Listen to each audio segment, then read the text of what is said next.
வணக்கம்.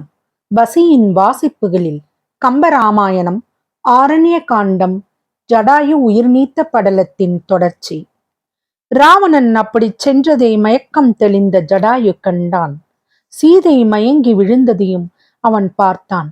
அவன் மனத்திலே சொல்லெண்ணாத வேதனை பீரிட்டு கிளம்பியது.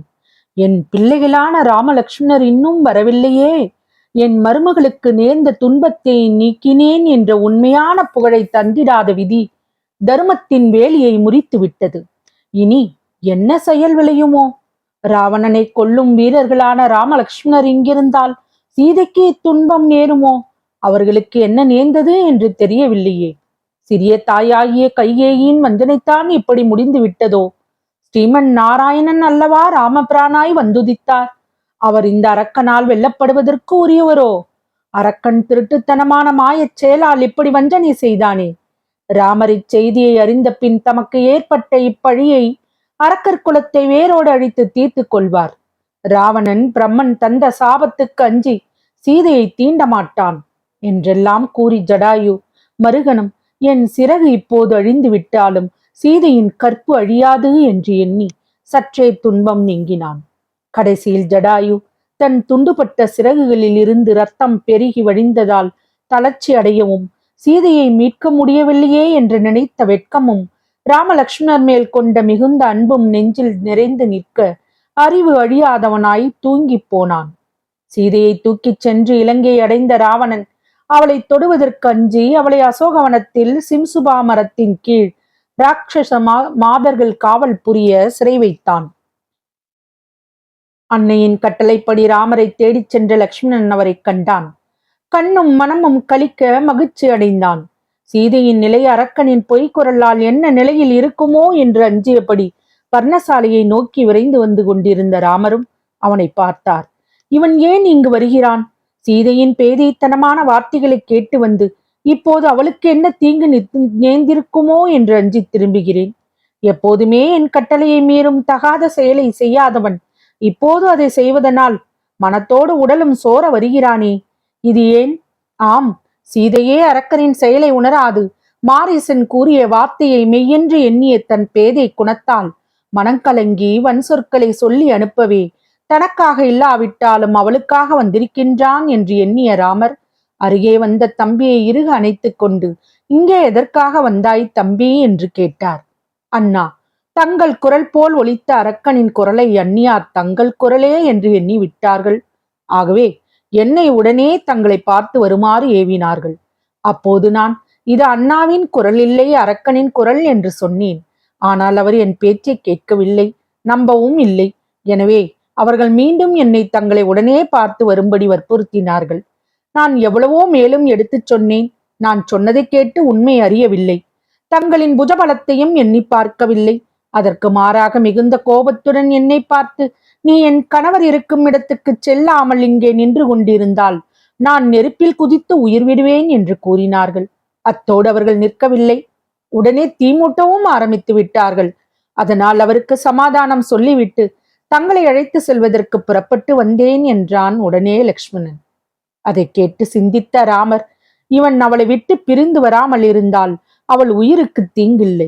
இவன் வந்துவிட்ட போது அவள் அடைவதாகச் சொன்ன மரணத்தை தடுக்க முடியாததாயிற்று. இவன் அவளுக்கு தேறுதலாக சொன்ன சொற்களின் பொருட்களோ கலக்கமடைந்து அவளின் உள்ளத்தில் பதியவில்லை. அந்தோ அந்தோ, பாதுகாவல் இல்லாத அந்த இடத்தில் தீங்கு வந்து சேரும். அத்தீங்கு வராது போகாது. சீதையை கவர்ந்து போவதற்கே இப்படி அரக்கர்கள் சூழ்ச்சி செய்தார்களோ என்று எண்ணினார். ராமர் லக்ஷ்மணனை நோக்கி, சீதையை தனியே விட்டு இங்கு வந்த உன்னிடத்திலே குற்றமில்லை. சீதை பொய்க்குரலை கேட்டு பயந்த செய்த இச்செயலால் உன்னுடைய இந்த குற்றம் நீங்கும். அந்த மானை மாயமான் என்று உணர்ந்து நீ என்னை தடுத்தாய். அதை நான் கேளாமல் சீதை விருப்பம் ஒன்றையே நினைத்து அதை தொடர்ந்தேன். ஐயோ, அச்செயல் என்னை கெடுத்து விட்டது என்று கூறி மனம் வருந்தினார். பின்பு இனி தாமதித்தால் தகாது, சீதையை காணாமல் என் துன்பம் தொலையாது என்று எண்ணியவர் தம்பியை அழைத்து கொண்டு விரைந்து பர்ணசாலைக்கு வந்தார். அங்கே சீதையை காணாததால் உடலை விட்டு வெளியே போயிருந்த உயிர் திரும்பி வந்து தன் உடலை காணாமல் திகைப்பது போல திகைத்து நின்றார். யாருக்கும் தெரியாமல் பூமியில் மறைத்து வைத்த பொருளை பாத்திரத்தோடு திருடன் தூக்கிச் செல்ல பிறகு வந்து பார்த்து வருந்தும் கஞ்சனைப் போல வருந்தினார். சர்வாந்தாத்மியாமின அந்த பகவானுடைய திருவுள்ளம் இவ்வாறு கலங்கி திகைத்து சுழலவே பூமி சுழன்றது. பெரிய மலைகள் சுழன்றன. திவ்ய ஞானம் உள்ளவர்களுடைய எண்ணமும் நிலை தீர்ந்தது. அலை வீசுகின்ற அந்த 7 சமுத்திரங்களும் சுழன்றன. வானமும் சுழன்றது. என்றும் நிலைக்குலையாத வேதங்களும் நிலைக்குலைந்தன. 14 உலகங்களுள் மேலுலகமாகிய சத்தியலோகத்தில் உள்ள பிரம்மதேவனின் கண்களும் சுழன்றன. சூரியனோடு சந்திரனும் சுழன்றது. பெருமை குணமுள்ளவராகிய ஸ்ரீராமர் தருமத்தை கோபிப்பாரோ, கருணை என்னும் குணத்தையே கோபிப்பாரோ, தேவர்களுடைய தன்மையை கோபிப்பாரோ, முனிவர்களை கோபிப்பாரோ, கொடிய அரக்கர்களுடைய கொடுமையை கோபிப்பாரோ, வேதங்களின் தன்மையை என்றும் அக்கோபத்தின் முடிவு என்ன ஆகுமோ என்று நினைத்தும் ராமரின் மனநிலை மாறுபடவே மூல காரணமான பெருமானின் திருமேனியில் யாவும் சேரும் ஊழிக்காலத்தைப் போல எல்லா பொருட்களும் மேலும் கீழுமாக நிலை தடுமாறின. அவ்வளவில் லக்ஷ்மணன் தமையனாரை நோக்கி, தேர்ச்சக்கரங்கள் இங்கு பதிந்திருப்பதையும் பார்த்தோம். பிராட்டியை தொடுவதற்கு பயந்து தரையோடு பெயர்த்து கொண்டு போனதையும் பார்த்தோம். இவற்றை பார்த்த பின்பும் வலிமையில்லாதவர்கள் போல நாம் வீணே ஆலோசித்துக் கொண்டு நிற்பதால் பயன் ஒன்றுமில்லை. பிராட்டியை தரையோடு பெயர்த்தெடுத்து போகிறவன் வெகு தூரம் போய்விடுவதற்கு முன்பே அவனை தேடி தொடர்ந்து செல்வோம் என்று சொல்லி வணங்கி நின்றான். ஆம், நீ சொன்ன செயலை இப்போது செய்ய தகுந்தது என்றார் ராமர். அவர்கள் அம்பரா துணியும் வில்லுமாக பெரிய மலைகளும் மரங்களும் அழியும்படி பூமியில் ராவணனின் தேர் சென்ற நீண்ட வழியிலே அவனை தேடிக்கொண்டு சென்றார்கள். அவர்கள் தேர்ச்சுவட்டை பின்பற்றி செல்கையில் ஓரிடத்தில் அச்சுவடு முடிந்தது. அதனால் அத்தேர் வான்வழியாக போய்விட்டதை அறிந்தார்கள். அதனால் ராமர் வெந்த புண்ணில் சுடுவேல் பாய்ந்தது போல மனம் கலங்கி, தம்பி, நாம் இனி என்ன செய்வது? எனக்கு ஒரு வழியும் தோன்றவில்லையே என்றார். அண்ணலே, கவலைப்பட வேண்டாம். அத்தேர் தென்திசை வழியாக சென்றிருப்பது தெரிகிறது. நமது வில்லிருந்து செல்லும் அம்புக்கு வானம் நீண்டதில்லை. வீணாகி கலங்கி ஆலோசித்து நிற்பதால் பயனில்லை. தொடர்ந்து தெற்கு நோக்கி செல்வோம், வாருங்கள் என்றான் லக்ஷ்மணன். சரி, நீ சொல்லியபடியே செய்வோம். ராமபிரான் கூறிவிட்டு தெற்கு நோக்கி நடந்தார். அவரை தொடர்ந்தான் லக்ஷ்மணன். இருவரும் அப்படி செல்கையில் வழியில் ஜடாயுவால் கிழித்தெறியப்பட்ட ராவணனின் வீணை கொடியை கண்டார்கள். அதை கண்டதும் அவர்கள் சீதைக்காக பகைவர்களிடம் தேவர்கள் போர் செய்தார்களோ என்று சந்தேகித்தார்கள். ஆனால் உடனே ஜடாயுவின் மூக்கினால் அக்கொடி துண்டுபட்டிருக்க வேண்டும் என்பதை ஊகித்து உணர்ந்தார்கள். அந்த கணத்தில் ஜடாயுவின் வயோதிகத்தையும் தனிமையையும் நினைத்தார் ராமர். அதனால் தன் கண்கள் குளமாக அவர், தம்பி, இக்கொடி முறிந்து கிடப்பதை பார்த்தால் ஜடாயுவின் மூக்கினால் முறிந்திருப்பதாக தோன்றுகிறது. நமது தந்தையான ஜடாயு மிக மிக வயதானவர், உடல் மெலிந்தவர். இருந்தும் அவர் பலத்துடன் தாக்கியதால் இது இப்படியாகி இருக்க வேண்டும். நடுவில் என்னவெல்லாம் ஏற்பட்டிருக்கிறதோ என்றார் வருத்தத்துடன். அண்ணா, மிகவும் நல்லதாயிற்று. எவராலும் அசைக்க முடியாத பலம் பொருந்தியவர் அவர். இன்றைய பொழுது முழுவதும் அவர் பகைவனை செல்ல விடாமல் தடை செய்து கொண்டிருப்பார். நாமும் விரைந்து போய் அவரோடு சேர்ந்து கொள்ளுவோம். அவர் தாமே பகைவென்று அன்னியை மீட்டுக் கொண்டு எதிரே வந்தாலும் வருவார். ஆகவே வேறு விதமாக ஆலோசித்துக் கொண்டு இங்கு நின்று காலதாமதம் செய்வதால் யாதொரு பயனும் இல்லை. ஆம், அதுவே நல்லது. இருவரும் மறுபடியும் தொடர்ந்து நடந்தார்கள். சற்று தூரத்தில் அவர்கள் வலிமை கொண்ட கொடிய வில் ஒன்று வழியில் முறிந்து தரையில் கிடப்பதைக் கண்டார்கள். அதை கண்டதும் பெருமான் இளையவனை பார்த்து, லக்ஷ்மணா, இங்கே கிடக்கும் வில் மந்திர மலையை போன்ற வலிமையுடையது. ஜடாயு இந்த வில்லை பல்லால் கடித்து ஒடித்திருக்க வேண்டும். அவருடைய பலம் சற்றும் குறையாதிருக்கிறது என்பதை நீ ஆழ்ந்து யோசித்து பார்த்தால் புரியும் என்றார். மேலும் அவர்கள் தொடர்ந்து செல்ல வழியில் நிறைய அம்புகள் மலைகள் போல கிடப்பதைக் கண்டார்கள். அதை விட்டு அப்பால் செல்கையில் மார்பு கவசமும் தேர்ப்பாகனின் வெற்றுடலும் இறந்த குதிரைகளும் இரத்தன குண்டலங்களும் இரத்தன ஆபரணங்களும் தொடர்ச்சியாக கிடப்பதையும் கண்டு வியந்தார்கள். அந்த வியப்பினால் தோன்றிய அச்சத்தால் நடுங்கி பெற்றார்கள். ராமர் தம்பியை நோக்கினார். அவனும் அவரை நோக்கினான். தம்பி, இங்கே தோளில் அணியும் ஆபரணங்கள் நிறைய கிடைக்கின்றன. காதில் அணியும் குண்டலங்களும் நிறைய கிடைக்கின்றன. இரத்தன கிரீடங்களும் பல கிடைக்கின்றன. இதை பார்த்தால் வயதானவரும் துணை இல்லாதவருமான நமது தந்தை ஜடாயுவுடன் சிங்கம் போன்ற பல வீரர்கள் போர் செய்திருக்க வேண்டும் என்றார். மகா புத்திமானான லக்ஷ்மணன் முக்காலத்து வரலாறுகளையும் உய்த்துணரும் ஆலோசனையில் சிறந்தவன். ஆகவே அவன் ராமர் அப்படி சொல்லியதும் அவன் சிந்தித்து பார்த்து உண்மையை அறிந்தான். உடனே ராமரை நோக்கி, அண்ணா, நமது தந்தையுடன் போரிட்டவர் பலராக இருக்க முடியாது.